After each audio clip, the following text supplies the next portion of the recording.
Perkenalkan, nama saya Clara Inkaristato Sawaka, NIM 05221033. Saya adalah mahasiswa S1 Farmasi Universitas Ngudi Waluyo. Di sini saya membuat video untuk memenuhi tugas mata kuliah saya, yaitu Swamedikasi dengan dosen pengampu Bapak Apoteker Dedi Haswan M. Klim Farm. Di sini saya akan menjelaskan tentang batuk. Next. Apa itu batuk? Jadi batuk adalah refleks tubuh yang terjadi secara spontan untuk membersihkan saluran pernafasan. Nah, batuk itu biasanya disebabkan oleh adanya iritasi atau kehadiran benda asing di tenggorokan, trakea, atau bronkus. Nah, batuk itu ada berapa sih? Jadi, batuk itu ada dua jenis. Yang pertama, yaitu adalah batuk berdahak, dan yang kedua, batuk tidak berdahak atau yang biasa kita sering sebut adalah batuk kering. Nah, terus apa sih bedanya batuk berdahak sama batuk kering? Nah, di sini saya akan jelasin ya dua perbedaannya. Yang pertama yaitu adalah batuk berdahak. Nah, batuk berdahak itu biasanya suaranya itu biasanya mengeluarkan suara yang lebih berat dan dalam. Sedangkan batuk kering biasanya mengeluarkan suara yang lebih kering dan dangkal. Yang kedua yaitu adalah perbedaan yang pasti teman-teman udah tahu. Yang pertama, batuk berdahak sudah pasti mengeluarkan dahak. Sedangkan batuk kering atau batuk tidak berdahak tidak mengeluarkan dahak. Nah, apa aja sih gejala batuk yang sering timbul? Yang pertama yaitu adalah tenggorokan yang sakit dan gatal.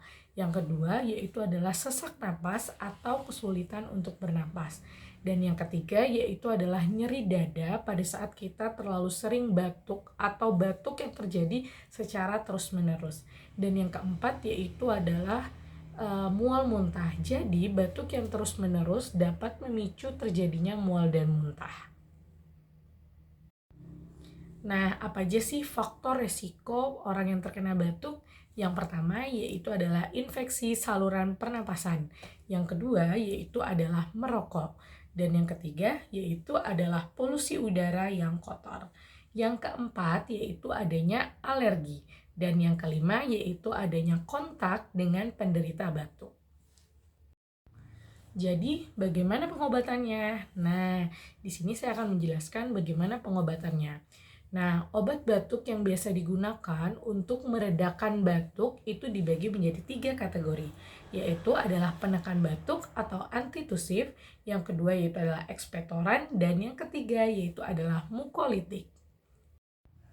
Nah, obat yang pertama yaitu adalah pengobatan untuk obat batuk tidak berdahak atau batuk kering. Nah, obat yang sering digunakan untuk batuk kering yaitu adalah obat antitusif atau penekan batuk. Nah, kebanyakan obat penekan batuk itu dapat menekan refleks batuk dengan mempengaruhi pusat batuk di sistem saraf pusat secara langsung. Nah, contoh obatnya yaitu adalah obat yang mengandung zat isi yaitu adalah dextrometropan HBr.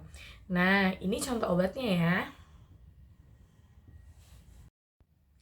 Nah, selanjutnya yang kedua yaitu adalah pengobatan untuk batuk berdahak, yaitu obat ekspektoran.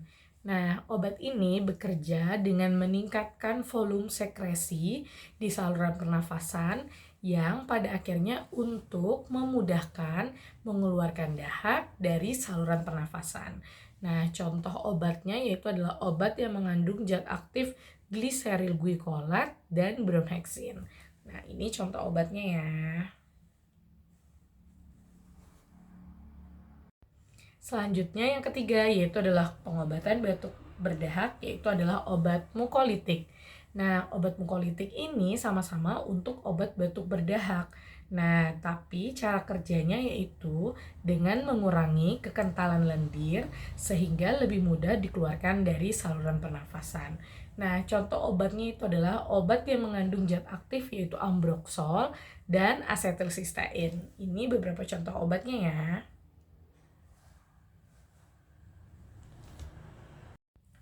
Nah, terus sekarang gimana sih pencegahannya? Nah, jadi cara untuk pencegahan batuk yang pertama yaitu adalah menjaga kebersihan dan mencuci tangan.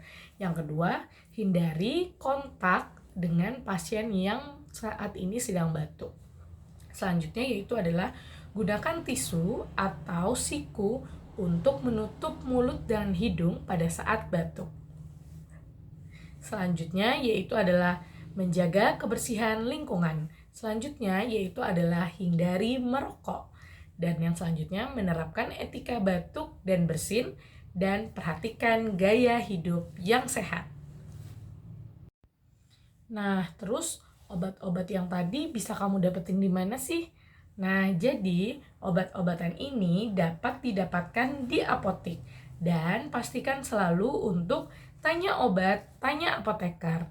Pastikan selalu menanyakan terkait obat-obat apa yang mau kamu konsumsi kepada apoteker atau tenaga medis terkait seperti dokter.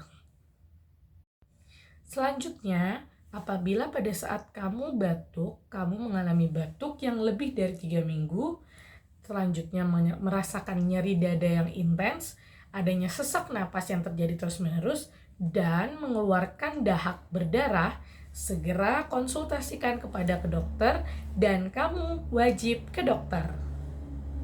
Jangan lupa berobat ke dokter ya. Selanjutnya, terima kasih kepada teman-teman yang sudah menonton video ini. Semoga materi ini atau informasi ini dapat menjadi pengetahuan baru bagi teman-teman semua. Sekian dan terima kasih.